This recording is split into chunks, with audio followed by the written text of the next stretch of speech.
Hello all welcome to my channel. నేను ఈరోజు baby food గురించి చెప్తున్నాననమాట. నేను మా బాబుకి ఏదైతే పెడతానో అదే చూపిస్తున్నాను.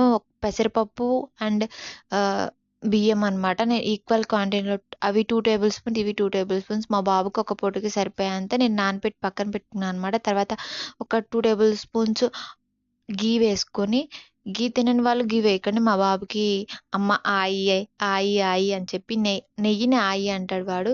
అలా వేసి పెడతాననమాట. కంపల్సరీ ఉండాలి.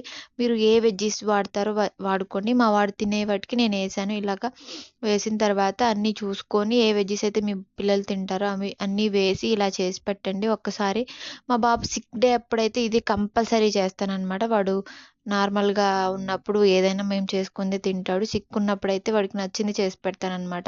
సాల్ట్ మాత్రం మర్చిపోకండి. ఎందుకంటే సాల్ట్ "అన్నీ ఏసి చూడు, నన్నేసి చూడు" అంటారు కదా పెద్దవాళ్ళు సామెత. అందుకే సాల్ట్ మాత్రం కంపల్సరీ చెక్ చేసుకోండి. సాల్ట్ లేకపోతే తినరు కదా! 1 ఇయర్ బిలో అయితే సాల్ట్ అవాయిడ్ చేసేయండి.